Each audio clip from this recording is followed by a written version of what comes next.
Namaskaram to all Atmas and Namaskaram to my Atma Guru. Under rules instruction today we are going to discuss a very important chapter point that is called water for all.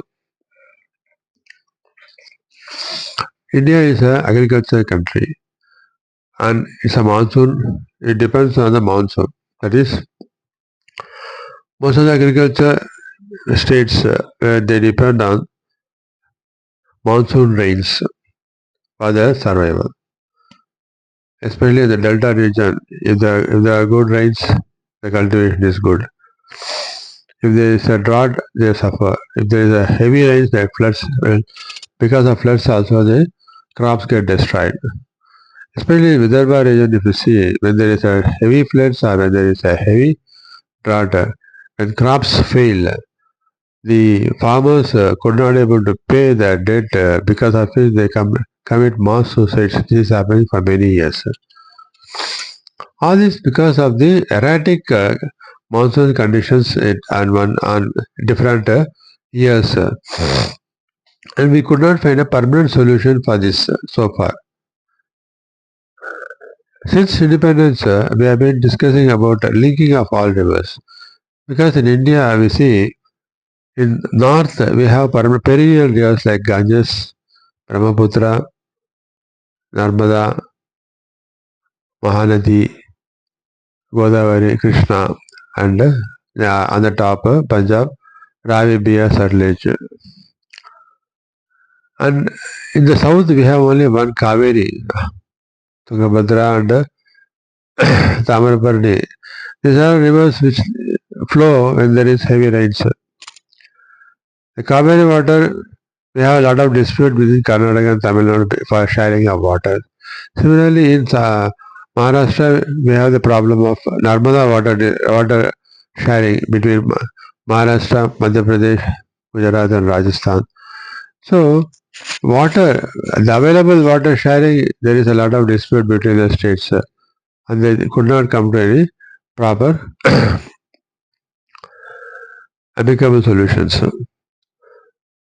So, but Mahakavi Bharati, at the time of when we got independence, he dreamt of linking of all the rivers and he visualized that we bring water to all the agricultural lands throughout the country and bring a green revolution. That was his vision.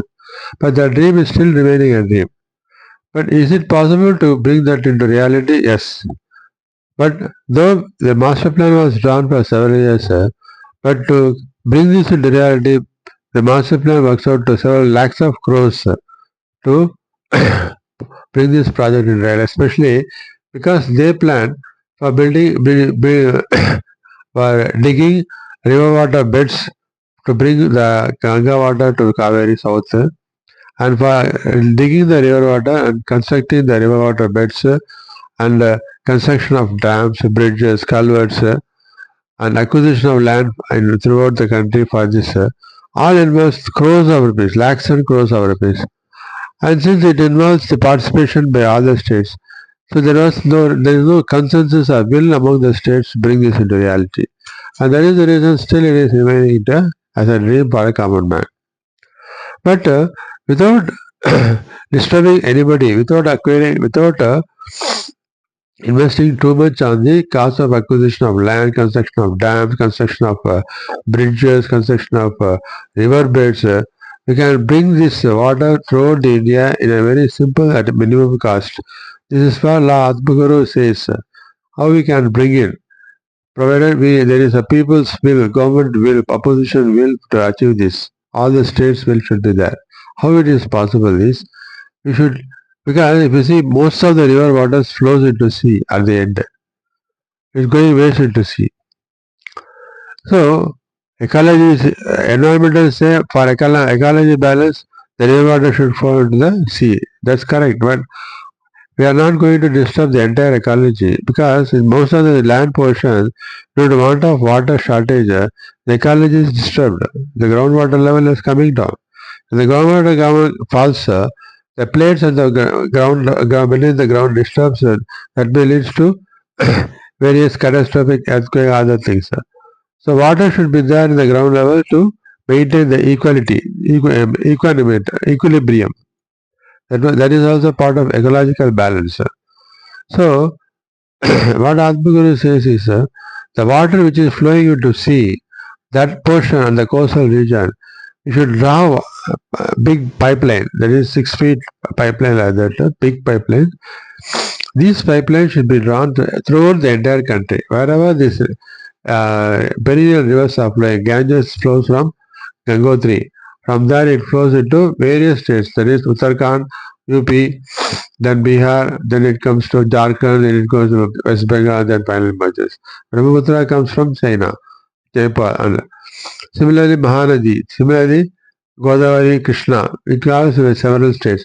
While traveling through these states, from these states, wherever this flow water is not flowing in other places, through the big water pipelines, the 6 feet big water pipelines.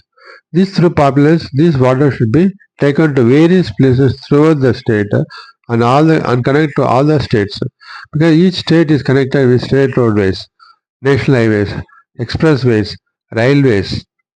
So they have already land is there. So we do not go for land acquisition. So along this pipe can be drawn pipes. So these pipes can be drawn with the check valve on each places. So there should be a water entry point at the places, because in every state and every country in our country whole where in each village we have a lake, a pond, and we have reservoirs in each places. We have the water storage. The dams are there. So small ponds, lakes, rivers, river water tributaries. In all these places, from this water pipeline, this water should be made to flow into these areas, so that these water can be used for irrigation purpose along the river side, along the coast lake side or pond side, so that entire village, entire country, throughout the country, this water can be equally distributed through this pipeline. So this water pipeline from this can be used when there is a shortage of water, because every state will have rainfall. There is rainfall, this water may not be used. But with the check valve, you can stop the water. Whenever there is a water shortage, these waters can be used, so that this fills the water needs of the entire country for drinking, irrigation, and industrial purposes. So this cost will also be less to draw these pipelines through the country. With this, what happens? The entire country we can bring the water. That that contributes, because in many of the villages, if you see, because I have gone all over India through the car to see what is the condition of the many. If you see many farmlands, because of want of water, there is no cultivation. It's dry lands are there. When there is a water, we can bring in irrigation. We can use many of the wastelands by converting into farmlands if there is enough water is available. So with the water, equal distribution of water, we can bring the entire country into cultivable lands, by which we can bring in a green valuation. This brings more food cultivation, food grain cultivation, agriculture cultivation, and this also leads to increase when the water is more. It will also contribute for the industrial development, agriculture development, industrial development, all other agriculture, aquaculture, all this also will increase. With the result, this contribute for the employment opportunities to all the people in urban rural areas. Because when there is agriculture growth, rural youth will get a lot of opportunities in their own villages. They need not travel to city for their employment. So this will create a lot of employment opportunities in the entire country for the people, which will improve the per capita income of all the individuals, which in turn increase the per capita income of the entire country, that contributes for the country's growth into developed nation. So by drawing the water through this pipeline throughout the country, we can bring the river water, equal distribution of river water, by which we can bring in a green revolution at a very minimum cost. See, Jayalalitha, if she brought the water from Viranam to Chennai Porur in just 6 months by drawing this pipeline. If that is possible, if there is a government will, we can draw this in no time at minimum cost. So government can invest through budgetary funds or they can put water cess in the income tax, by which they can collect revenue for putting up the with this project of river water leaking. They can bring national water integration fund, give 100% tax exemption, so that people can invest, contribute into it. These funds, and also using the World Bank funds, they can bring this, because it's a very capital, not only capital, it gives a lot of return on investment for the government. Because when water flow is equally distributed, then there will be greater growth of agriculture development, industrial development.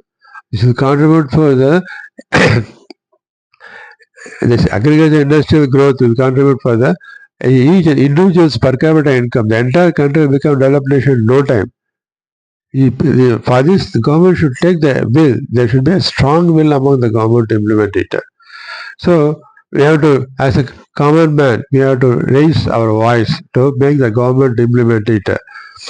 And second important thing is, since we are a monsoon country, when there is a heavy rains, the floods disturbs the crops.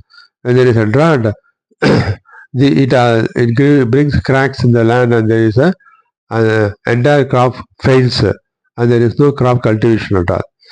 This mainly because this rain, which is one of the important factors that comes from during the monsoon period, this is not being stored properly. So, second important thing is rainwater harvesting is also a very important thing. In our country, throughout the country, in very many places we have government lands. What government has to take is, because today water is flowing, when heavy rains comes, the water from higher level to lower level it flows, and in the lower level the water stagnates, resulting in flooding there. So, in the residential area, the water, if you see some low-lying areas, you see flooding of water. Similarly, in the farmlands, there is no, because we have put a border on the farmlands. So water, when it flows, pours. What happens? Then within the border, water stagnates. The result, it destroys the crops. So similarly, because we have to see that this water, rainwater, instead of flowing and flooding, it should be stored there itself. For which what has to be done is, we have to dig water ponds in each and every kilometer area wherever government lands are there, so that water in and around the rainwater gets stored there.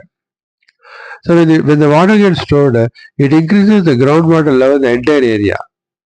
So like that, Jayalalitha was there. She brought that concept of using the government lands at various places to build these rainwater harvest ponds, big ponds, for water to get stored.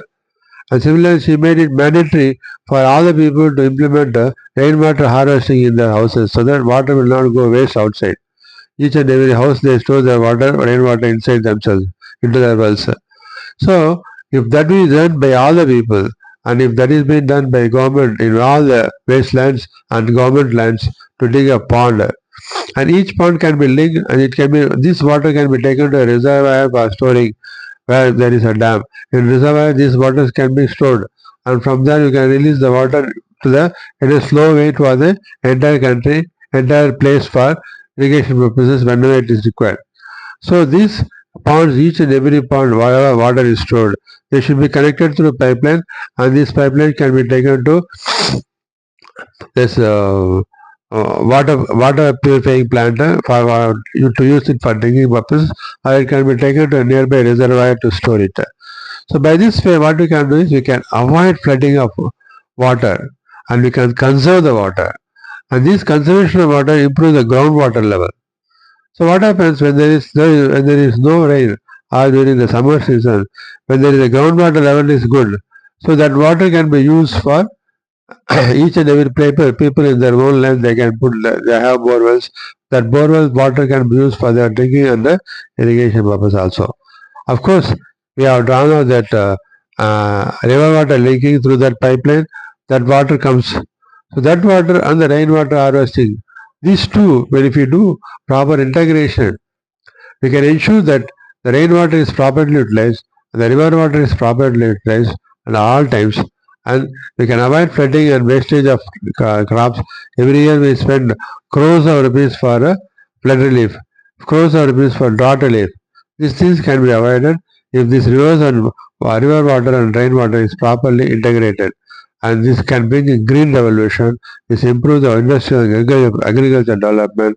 This will contribute for the employment avenues for all the youth, and we can see real growth in the economy of each and individual in the country, and we can bring the vision of making our country the developed India in a very short period. So we all people should raise our voice, and we also request the opposition and media people to raise our voice to the government and state and central government to implement this water for all policy, to see we integrate the entire rivers and we integrate the entire rainwater through the rainwater harvesting concept and linking of our rivers through pipeline, and bring in real green revolution and contribute for the economic growth and build a developed India through this water for all policy. Thank you.